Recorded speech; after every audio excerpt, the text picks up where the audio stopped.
Thank you so much, Chetan Bharat Learning, for your support. The faculty is they're really experienced, Chetan sir and all the other faculties. I had a very good experience with CBL team. The mock interview was very helpful. Thank you CBL. Thank you so much CBL. अच्छा experience है. Thank you. Come to CBL for your HCS preparation. They have helped me through prelims, mains and now interview. 21 मई को होने वाले Haryana HCS के prelims exam के लिए जो सबसे इम्पॉर्टेंट चीज़ अब हम कर सकते हैं वो है मैक्सिमम MCQ प्रैक्टिस। आपको अपनी नॉर्मल रिवीजन भी MCQ प्रैक्टिस के थ्रू ही करनी चाहिए। चेतन भारत लर्निंग में हम स्टूडेंट्स को डेली 3 पोर्शंस में MCQ प्रैक्टिस करवा रहे हैं। पहली करंट अफेयर्स, जिसमें हम डेली MCQs के थ्रू लास्ट 1 ईयर के करंट अफेयर्स कवर कर रहे हैं। दूसरा स्टैटिक जनरल स्टडीज़, जिसमें हम सभी सब्जेक्ट्स जैसे कि history, geography, economy, polity, environment, science and tech, art and culture, Haryana GK, ये सारे सब्जेक्ट्स को MCQs के थ्रू कवर कर रहे हैं। और तीसरा daily CSET MCQ practice. Through this daily MCQ practice हम स्टूडेंट्स को मोर देन 6000 MCQ प्रैक्टिस करवा रहे हैं, which should ensure their best result in Haryana HCS prelims exam. This video is part of that initiative only, which is going on in both Hindi medium as well as in English medium. To watch the complete video, enroll now by calling on the number given below or visiting our website www.chetanbharat.com. The link is given in the description as well as in the pinned comment. Hello everyone, welcome to Chetan Bharat Learning and welcome to our MCQ Sprint Series. अभी तक हम लोग दिसंबर की 2 videos कर चुके हैं। आज हम करेंगे पार्ट 3 ऑफ दिसंबर, जिसमें हम MCQs को पढ़ेंगे, करंट अफेयर्स को डिस्कस करेंगे कि इस MCQ पर कैसा क्वेश्चन बना है और कैसे ये MCQ बन सकता था।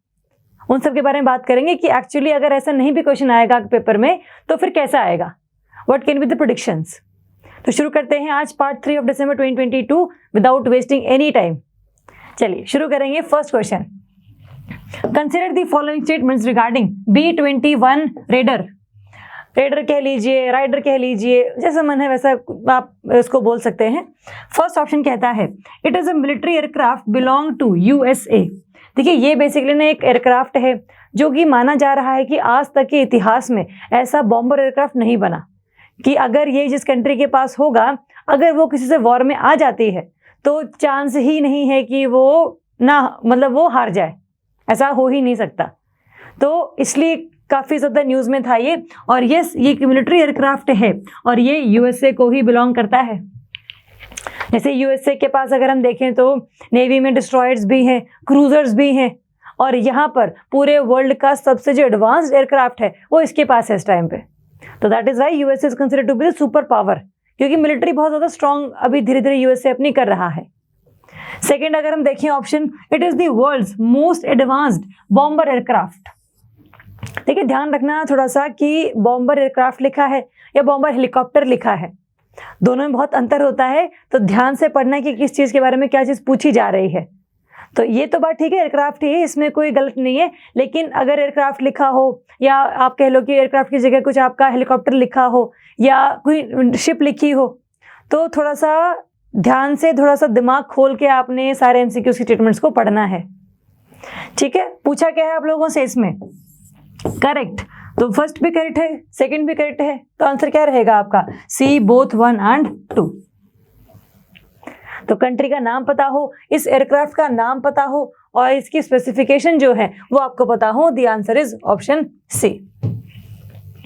चलिए नेक्स्ट हम बात करेंगे, consider the following statements regarding monkey pox. Monkey pox news में था क्योंकि अभी रिसेंटली ही ये बोला जा रहा था कि जो मंकी पॉक्स नाम है उसमें जो मंकी वर्ड यूज किया गया है वो कहीं ना कहीं डिस्क्रिमिनेटरी है अगेंस्ट मंकीज, इसीलिए इसका नाम चेंज कर दिया जाए और नाम चेंज करके रख दिया गया है M-Pox। मंकी वर्ड हटा दिया गया है, अब ये M-Pox के नाम से जाना जाता है। ऑप्शन नंबर 1 क्या कहता है? Monkey pox is a rare disease like small pox caused by the monkey pox bacteria. देखिए मंकी पॉक्स वैसे ही बहुत न्यूज में है, तो कम से कम ये तो पता होना कि वायरस है, बैक्टीरिया है, प्रोटोजोआ है, क्या चीज़ है ये। तो ये मंकी पॉक्स वायरस है। आजकल बैक्टीरिया की बजाय वायरस ने ही पूरी धूम मचाई हुई है, हर जगह बस वही है। तो चाहे कोरोना है, चाहे मंकी पॉक्स है, चाहे कोई और डिजीज है, तो ध्यान रखेंगे ये मंकी पॉक्स बैक्टीरिया नहीं है, this is monkey pox virus. जैसे स्मॉल पॉक्स होती है ना, उसको हम कहते हैं कि ये वायरस, ये भी वायरल डिजीज है, ये होती है आपके वेरियोला वायरस से। Small pox disease is occurred by this variola virus. तो सेम वैसा सा ही है, सेम इसके सिम्टम्स हैं, सेम बुखार है, सेम थकावट है, सेम बॉडी पर निशान है, तो इसलिए काफ़ी ज़्यादा इसकी हम सिमिलैरिटीज मानते हैं। Second, there is no proven treatment for monkey pox. Normally हर वायरस के लिए हमारे पास वैक्सीन होती है, लेकिन क्योंकि ये वायरस थोड़ा सा अभी नया है हमारे लिए, तो इसकी वैक्सीन अभी हमारे पास नहीं बनी है। और साथ ही जो वायरस होता है ना, उसको आप सिर्फ आप कह लो कि थोड़ा सा कम कर सकते हो उसके इफेक्ट को, आप उसको मार नहीं सकते। आपकी जो बॉडी है वो खुद ही इम्यून सिस्टम रिस्पॉन्स करता है आपका, और तब जाके वायरस की डेथ होती है। अदरवाइज जो दवाइयाँ हैं वो बस वायरस के इम्पैक्ट को कम करती हैं। तो अभी इसके लिए, मंकी पॉक्स के लिए एज सच कोई ट्रीटमेंट अवेलेबल नहीं है। वही ट्रीटमेंट जो स्मॉल पॉक्स के लिए हम करते हैं, सेम ट्रीटमेंट ही हम यहाँ पर भी आजमा रहे हैं, क्योंकि सेम से सिम्टम्स हैं, तो सेम के जो ट्रीटमेंट्स होंगे वो भी कामगार साबित होंगे हमारे लिए, है ना। तो इसलिए ये बात सही है कि प्रूवन ट्रीटमेंट हमारे पास अभी नहीं है। पूछा क्या है आप लोगों से, करेक्ट, तो ओनली 1 इज करेक्ट ना, बी तो हम लोग ओनली 2 इज करेक्ट, क्योंकि 1 तो हमारा गलत है, बैक्टीरिया नहीं है ये। तो option 2 B only should be the answer. और ये जो सारे नाम होते हैं ना कि ये नाम चेंज कर दिया, ये नाम ऐसा कर दिया, ये सब करता है WHO। कोरोना को कोविड-19 बोल देना तो उसने ही किया था, है ना। तो इसीलिए जितने भी नाम चेंज होते हैं, जितनी वैक्सीन्स को हम अप्रूवल दिलवाते हैं, सारा का सारा काम WHO का है, अगर हम पूरे वर्ल्ड लेवल की बात कर रहे हैं तो, ठीक है। तो एक तो ये ध्यान रखेंगे, WHO is responsible for all these activities. और अभी जो मंकी पॉक्स का काफ़ी ज़्यादा न्यूज़ में था कि हर जगह पर फैल रहा है, चाहे इंडिया है, चाहे USA है, चाहे चाइना वाला एरिया है, चाहे यूरोप वाला एरिया है। तो अगर आपने अभी इस टाइम रहते इसको नहीं संभाला, तो धीरे धीरे करके ये पूरे वर्ल्ड में फैलेगा, और क्योंकि इसका ट्रीटमेंट अवेलेबल नहीं है, इसीलिए it can cause more deaths. But अभी के हिसाब से जो मोर्टालिटी रेट है इस वायरस की वो काफ़ी कम है। अगर ये वायरस किसी की बॉडी में एंटर कर भी जाता है, तो there is no such harm कि बहुत ज़्यादा डेथ के करीब हमको ये ले जाएगा, ठीक है। तो अभी के लिए इतना ही हम ध्यान रखेंगे कि इसका क्यों न्यूज़ में था, क्या सिग्निफिकेंस है, और क्या ये सारे काम एक्टिविटीज़ किस ऑर्गेनाइजेशन ने करे हैं। चलिए नेक्स्ट हम बात करेंगे, which of the following word is chosen as Oxford word of the year. देखिए कई सारे ना, अब हम डिक्शनरीज पढ़ते हैं, कोई कैम्ब्रिज की है, कोई ऑक्सफोर्ड की है, कोई मैरियम वेबस्टर की है, तो हर किसी को ना हर साल एक वर्ड निकालना होता है कि ये this is word of the year, famous होने के लिए भी, और काफ़ी ज़्यादा क्योंकि वो वर्ड ना लोगों ने यूज़ किया होता है और काफ़ी लोगों की लाइफ से जुड़ा हुआ होता है वो। तो ध्यान रखना कि क्या पूछा गया है, Oxford word of the year पूछा गया है, या मैरियम वेबस्टर या कैम्ब्रिज।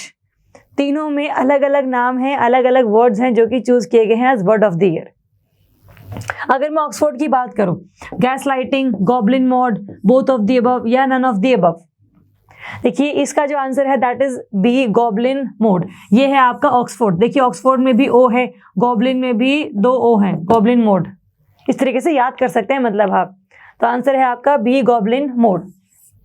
देखिए अब मतलब ये मोड कौन सा है, ये वो मोड है कि मुझे फर्क नहीं पड़ता किसी से भी, क्या सोशल नॉर्म्स कहती हैं, क्या लोग मेरे बारे में सोचते हैं, मैं काम नहीं करता या काम नहीं करती, बहुत आलसी हैं, बहुत ऐसे ना कि सेल्फ इंडल्जेंट, कि बस अपने से फ़र्क पड़ता है, बाकी कोई क्या सोचता है, कोई क्या करता है, कोई फ़र्क नहीं पड़ता।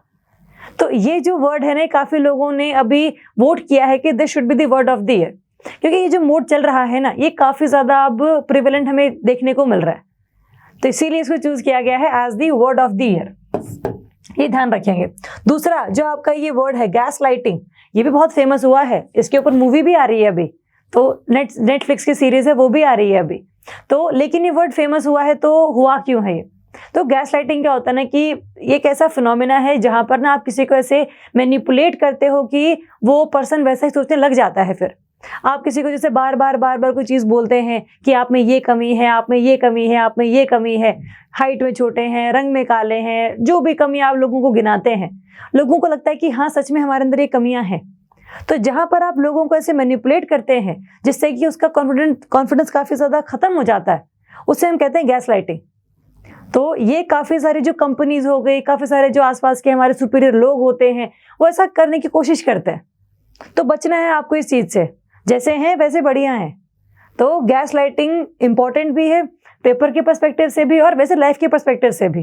तो ध्यान रखेंगे इन बातों का कि मैनिपुलेट नहीं होना है, क्यों होना है, बढ़िया है हम जैसे हैं। तो लेकिन मैरियम वेबस्टर ऐसी डिक्शनरी है जिसने इसको आप कह लीजिए कि वर्ड ऑफ द ईयर में डिक्लेयर किया है। चलिए नेक्स्ट हम बात करेंगे, which of the following personalities has become an ambassador of Nikshay Mitra. देखिए निक्षय जो प्रोग्राम है वो चलता है हमारा टीबी को रोकने के लिए, हम टीबी को क्षय रोग भी कहते हैं ना, तो उसी के तौर पर हम लोगों ने रखा है कि एक ऐसा निक्षय मित्र होता है जिस भी पर्सन को टीबी होती है उसके लिए कोई ना कोई हम हेल्प जो है सरकार की तरफ से प्रोवाइड करवाते हैं, क्योंकि वैसे टीबी जो है वो कम्युनिकेबल डिजीज है, ये फैलती है एक बंदे से दूसरे बंदे में। लेकिन ऐसे अगर सभी सोचेंगे तो फिर कोई हेल्प तो करेगा नहीं किसी की। तो with better prevention, with better आप कह लीजिए कि प्रोटेक्शन, हम जो है लोगों की हेल्प करते हैं। निक्षय मित्र ये जो हमारा आइडियोलॉजी है उसको हम फेमस करते हैं। इसके लिए हम लोगों ने रिसेंटली भी एम्बेसडर चूज किए हैं। ऑप्शन है आपके सोनाक्षी सिन्हा, दीपा मलिक, सरगम कौशल या फिर D none of the above. तो हमने चूज किया है दीपा मलिक को, जो हमारी पैरा ओलंपिक कमेटी की हेड हैं। ये बनेंगे निक्षय मित्र, इनको एम्बेसडर के तौर पे हम लोगों ने चूज किया है। ऑन दी अदर हैंड जो सरगम कौशल हैं ये भी काफी न्यूज में थी, क्योंकि ये बन गई हैं मिसेस वर्ल्ड, तो इसलिए काफी ज्यादा ये फेमस भी थी। तो इसका आंसर है बी, दीपा मलिक। ये इंपॉर्टेंट है। और जैसे हम लोगों ने मिस यूनिवर्स भी किया था ना, वैसे मिसेस वर्ल्ड भी पता हो आप लोगों को। मिस यूनिवर्स हम लोगों ने किया था कि पहले तो हरनाज संधू थी हमारे इंडिया की, अब थी आर बॉनी गैब्रियल जो यूएसए की थी। हमने इस पर एमसीक्यूज भी किया है, वो भी हम ध्यान रखेंगे। और मिसेस वर्ल्ड 2022 जो है वो बन गई हैं सरगम कौशल, ये हमारे इंडिया की हैं। तो सारे ही जो प्रोग्राम होते हैं जनरली यूएसए वाले एरिया में, लास वेगास वाले एरियाज में होते हैं, तो हर जगह वही आप ध्यान रख लेना। तो दीपा मलिक भी इंपॉर्टेंट है और सरगम कौशल जो है ये भी काफी न्यूज में थी, इंपॉर्टेंट है। चलिए नेक्स्ट हम बात करेंगे who has been awarded the Times 2022 person of the year. कि जैसे हर बार ने कोई मैगजीन होती है जो निकालती है कि who is the person of the year, ऐसे कौन सी पर्सनैलिटी है जिसने पूरे साल काफी ज्यादा चर्चाएं बटोरी हैं और काफी अच्छा काम भी किया है ना, अपनी एक जो पहचान है वो दिखाई है कि हाँ हम भी दुनिया में हैं और हम भी कुछ बढ़िया कर रहे हैं। तो ऑप्शन क्या है आपके Volodymyr Zelensky, Vikram Doraiswamy, Elon Musk या नीरज चोपड़ा। इन चारों में से जो आंसर है दैट इज यूक्रेन के प्रेसिडेंट वोलोदिमिर ज़ेलेंस्की। इन्होंने मतलब अगर हम यूक्रेन की बात करें तो काफ़ी ज़्यादा रशिया की तरफ से अटैक होने के बाद ये डेवेस्टेटेड फॉर्म में है, काफ़ी तबाही वहाँ पर हुई है। तो उसके बावजूद भी ये पूरे यूक्रेन को गवर्न कर रहे हैं और कोशिश कर रहे हैं कि रशिया यूक्रेन में और ज़्यादा मतलब जो हानि है वो ना पहुँचाए। तो इतने सब के बावजूद भी अपने अकेले ही जो ये यूक्रेन के प्रेसिडेंट हैं वो लड़ रहे हैं सारी बाकी दुनिया से। मिलिट्री जो है यूक्रेन की वो काफ़ी काम कर रही है अपने आप को बचाने के लिए, तो इसलिए इनको चुना गया है time person of the year time magazine के द्वारा। जो ये दो नाम और हम लोगों ने लिखे हैं यहाँ पर, विक्रम दोराईस्वामी और एलॉन मस्क, ये भी न्यूज़ में थे, क्योंकि एलॉन मस्क जो सबसे पहले नंबर 1 पे थे वेल्थिएस्ट वाली लिस्ट में, अब वो सेकंड नंबर पर आ गए हैं। टेस्ला के जो शेयर्स हैं वो काफ़ी ज़्यादा डिक्रीज हुए हैं पिछले कुछ महीनों में, इसीलिए Elon Musk is no longer the first wealthiest person, he has come at the second position. अब है आपके फर्स्ट नंबर पे बर्नार्ड अर्नोल्ट। बर्नार्ड अर्नोल्ट क्या है, आपके फ्रेंच के एक बिजनेसमैन है, ये LVMH इनकी कंपनी है जो लग्जरी गुड्स में काफ़ी ज़्यादा मतलब काम करती है, बेचती है उन्हें, तो इसलिए न्यूज़ में थे Elon Musk. Neeraj Chopra news में थे क्योंकि उनको 2022 का मेजर ध्यानचंद खेल रत्न अवार्ड मिला था, है ना, और उन्होंने वो अपना जो ओलंपिक है वो जीता था एथलेटिक्स में, जेवलिन थ्रो में, तो इसलिए काफ़ी न्यूज़ में थे दोनों। अगर हम विक्रम दोराईस्वामी की बात करें तो ये इंडिया के पहले ऐसे हाई कमिश्नर बन गए हैं। हाई कमिश्नर होते हैं जो इंडिया की तरफ से यूके की एम्बेसीज में जाते हैं। ये पहले ऐसे हाई कमिश्नर हैं जिन्होंने अपनी जो पूरे क्रेडेंशियल्स हैं वो किंग चार्ल्स III को भेजी हैं, लेकिन with a very very special deeply traditional ceremony, जिसमें पूरा का पूरा वो हॉर्स डाउन कैरियर जाता है, पूरा वो जो एरिया है ना वहाँ पर वो घोड़े वाली जो सवारी टाइप सी होती है, तो उस पर चढ़कर उन्होंने अपने जो क्रेडेंशियल्स हैं वो प्रोवाइड करे हैं टू किंग चार्ल्स III। तो इसलिए काफ़ी न्यूज़ में थे। He has become the first Indian high commissioner as such. तो इसलिए न्यूज़ में थे।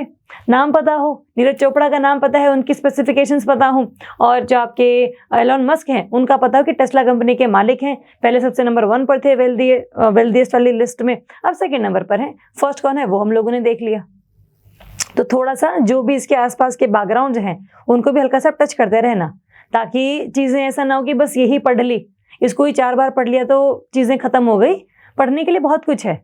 आप जो भी चीज़ें पढ़ें उसके साथ जो भी आप आसपास देख सकते हैं, गूगल है आप लोगों के पास, 1 मिनट लगता है पता लगाने में कि ये क्यों फेमस थे 2022 में, तो आप ऐसा करेंगे साथ साथ तो हम बेहतर रह जाएंगे।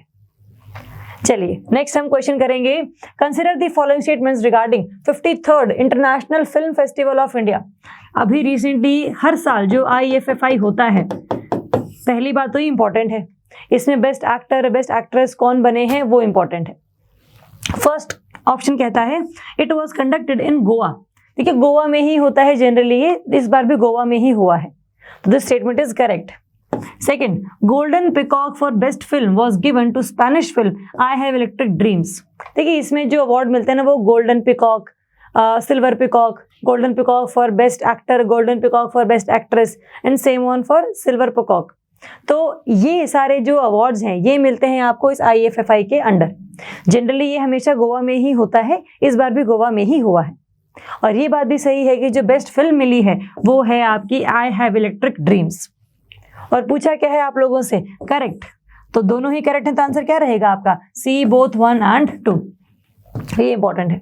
लेकिन फिल्म के साथ साथ बेस्ट एक्टर बेस्ट एक्ट्रेस ये भी पता होने चाहिए। जैसे अगर हम बात करें बेस्ट फिल्म तो हम लोगों ने देख ही ली, जो आपके silver peacock for best director है ये आप छोड़ सकते हैं, कोई दिक्कत नहीं है, एक्टर प्लस एक्ट्रेस देखेंगे। Silver peacock for best actor ये है आपके वहीद मोबाशेरी, जिन्होंने एक फिल्म डायरेक्ट करी है जिसका नाम है नो एंड, जिसमें इन्होंने एक्टिंग करी है, सॉरी नो एंड। तो इनका नाम पता हो आपको, वाहिद मुबाशरी। और जो बेस्ट एक्ट्रेस हैं वो है डेनियला मैरन, जिन्होंने इसी फिल्म में काम किया है जिसको बेस्ट फिल्म का अवार्ड मिला है। तो ये जो 2 नाम हैं, देखिए नॉर्मली जो क्वेश्चंस है ना वो इसी लेवल पर पूछे जाते हैं कि कहाँ पर हुआ है ये फेस्टिवल, किसको ये अवार्ड मिला है। बहुत डीप में अगर जाएंगे तो ऐसा क्वेश्चन आ सकता है कि कौन से एक्टर या एक्ट्रेस या बेस्ट फिल्म को मिला है। मतलब ये हमारे लिए इतने ज़्यादा हम फॉलो नहीं करते ना ज़्यादातर ऐसे अपने मूवीज़ वगैरह को, तो इसलिए हमें लगता है कि बहुत अलग से नाम है ये, लेकिन लोगों के लिए बहुत कॉमन नेम्स है ये। हमें समझ नहीं आता कि वो जीजी है कि गिगी है कि क्या है, लेकिन लोगों को पता होता है। तो जो ये नाम है आप थोड़ा सा ध्यान रखना कि हाँ ऐसा ऐसा कोई नाम सुना हुआ है और वो कहाँ पर हम लोगों ने सुना हुआ है। ठीक है, चलिए नेक्स्ट हम बात करेंगे, consider the following statements regarding Earthshot prize. Earthshot prize है जो कि काफ़ी ज़्यादा अर्थ की प्रिजर्वेशन के लिए, अर्थ पे रहने वाले लोगों को अगर आप सहूलियत देना चाहते हैं तो उसके लिए मिलता है ये। ऑप्शन नंबर 1 क्या कहता है देख लेते हैं। इट इज़ वॉन बाय खेती, an Indian startup in Telangana that design the green house in a box. देखिए जनरली ग्रीन हाउस क्या होता है, आपका एक ऐसा एरिया जहाँ पर टेम्परेचर बहुत मेंटेन करके रखते हैं आप। ऐसे एरियाज जहाँ पर टेम्परेचर बहुत लो है और सन की लाइट भी बहुत ज़्यादा लो पड़ती है, इस वजह से वहाँ पर काफ़ी ज़्यादा प्लांट्स को ग्रो करना, ट्रीज को ग्रो करना थोड़ा सा मुश्किल होता है, because plants need CO2 sunlight for photosynthesis. तो हम क्या करते हैं, हम एक पूरे एरिया में एक ऐसे पूरा का पूरा बॉक्स बना देते हैं, जिसमें हम क्या करते हैं, एक ऐसा ये बॉक्स है जिसमें से सन की लाइट आती तो है लेकिन जब जाने लगती है तब वो यहाँ से जा नहीं पाती और इसी एरिया में रह जाती है, और ये एरिया हो जाता है हल्का सा वार्म और हॉट। और उसी हॉटनेस के उसमें जो आपका वार्मथ है उसी के उसमें जो प्लांट हैं वो अपना खाना भी बना लेते हैं और रहने की जो सिचुएशंस है वो भी उनकी काफ़ी ठीक हो जाती है।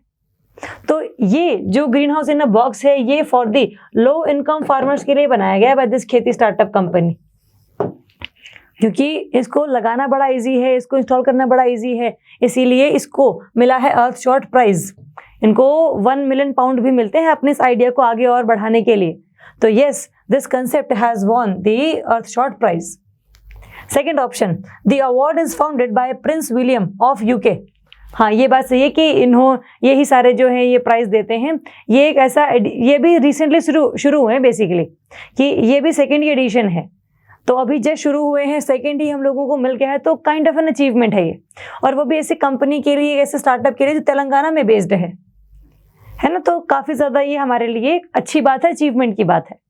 दोनों ही बातें सही हैं, तो आंसर क्या रहेगा आपका? देखिए पूछा क्या है, इनकरेक्ट। अभी दोनों पता होने के बावजूद हमारा क्वेश्चन गलत हो जाता अगर हम ये नहीं पढ़ते कि पूछा क्या है। तो पूछा क्या है, इनकरेक्ट, दोनों ही सही हैं, तो आंसर क्या रहेगा आपका? सॉरी, डी, नाइदर 1 नॉर 2, दोनों सही हैं क्योंकि। चलिए नेक्स्ट हम बात करेंगे, consider the following statements regarding world wide cost of living survey. एक ऐसा सर्वे जो बताता है कि ऐसी कौन सी सिटीज हैं पूरे वर्ल्ड में जहां पर रहना सबसे महंगा है, जहां पर आप अगर रहते हैं तो जितना रेंट आप भरते हैं उतना ही पूरे महीने खर्चा भी है आपका, तो इतना ज़्यादा मतलब कॉस्ट है वहां पर रहने की कि एनवायरनमेंट अच्छा होगा, नो डाउट, ऑब्वियसली अगर इतना पैसा लगा रहे हैं तो कम से कम एनवायरनमेंट तो अच्छा मिलेगा, तो एनवायरनमेंट अच्छा होगा, एस्थेटिक वैल्यू काफ़ी अच्छी होगी, काफ़ी फैसिलिटीज़ आपको दे रखी होंगी, उसी के आधार पर हम जज करते हैं कि किस सिटी में रहना मतलब काफ़ी ज़्यादा एक्सपेंसिव है या फिर चीप है। ऑप्शन नंबर 1 क्या कहता है, it is conducted by WEF। हर साल जो ये सर्वे है वो WEF नहीं करवाता है। This survey is conducted by EIU, economist intelligence unit. It has been conducted by economist intelligence unit, और ये बताता है कि कौन सी ऐसी जगह है जहाँ पर आप रहेंगे अगर तो काफ़ी खर्चा होने वाला है, तो सोच समझ के जाइएगा वहाँ पे। Second, Singapore and New York as the most expensive cities to live. दोनों ने टाई किया है, सिंगापुर भी उतना ही महंगा है और न्यूयॉर्क भी उतना ही महंगा है। वहाँ पर फैसिलिटीज़ अच्छी हैं, काफ़ी ज़्यादा अपॉर्चुनिटीज़ हैं कमाने की, लेकिन रहने लायक तो काफ़ी ज़्यादा महंगा है। जस्ट लाइक एज मुंबई वाला एरिया की कमाने के लिए तो बहुत है, काफ़ी अपॉर्चुनिटीज़ मिलेंगी आपको, लेकिन घर आपको मिलेगा इतने ज़्यादा लाखों रुपए का 2 कमरे, क्योंकि वहाँ रहना ही आपके लिए बहुत बड़ी अचीवमेंट मानी जाती है लोगों के लिए। तो सिंगापुर और न्यूयॉर्क दोनों ही ऐसी सिटीज़ हैं जो कि सबसे टॉप पर है। तो पूछा क्या है आप लोगों से, करेक्ट, तो फर्स्ट तो इनकरेक्ट है, option B should be the answer, तो ऑप्शन बी। अब देखिए इसमें है क्या, ये तो हम लोगों ने देख लिया कि न्यूयॉर्क और सिंगापुर जो है वो सबसे एक्सपेंसिव हैं। इसके बाद आती है आपकी तेल अवीव, ये भी इंपॉर्टेंट है, इजराइल वाली सिटी है ये। तो पहले 3 अगर आप याद कर लेंगे तो हम बेहतर रह जाएंगे, इसको याद कर लेना।